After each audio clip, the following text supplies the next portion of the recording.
בשירותי בריאות שלום. להלן מערכת לניתוב שיחות. באיזה שפה אינך מעוניין לקבל שירות? ערבית, הקש 1. אנגלית, הקש 2. צ'רקסית, הקש 3. גרוזינית, הקש 4. ספרדית, הקש 5. רוסית, הקש 6. בחרת בשפה רוסית. נציג מיד מתפנה. Я хочу, говорю. Я хочу, я говорю.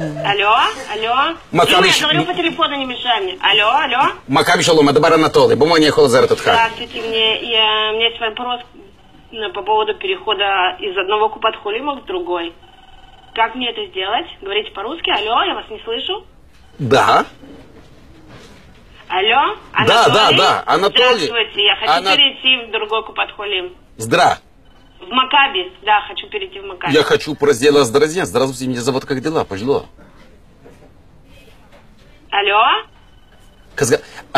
גברת, אנחנו בישראל. בוא ננסה מדברת עברית. גם לי קשה, גם את קשה. בוא ננסה. מה שם אותך? Меня зовут Оля.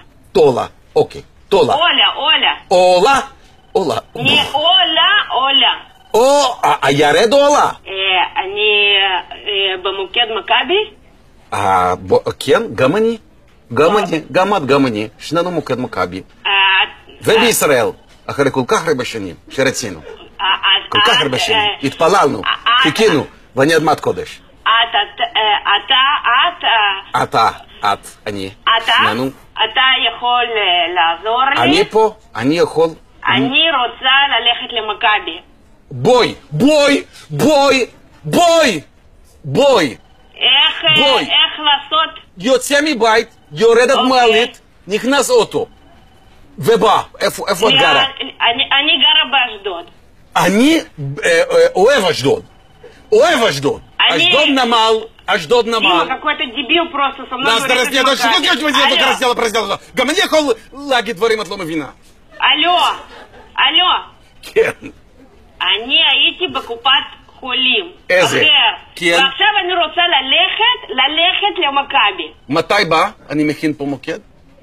איך אני עוברת? אני לא יודעת איך את חוצה כביש, גברת, את חוצה כביש. את מבקשת מישהו מעביר אותי למכבי, לתת יד ומעביר אותי למכבי. אני גרה באשדוד. אבל אשדוד זה טוב. איפה אני הולכת? אני חושב שמיצינו. אלו? מיצינו.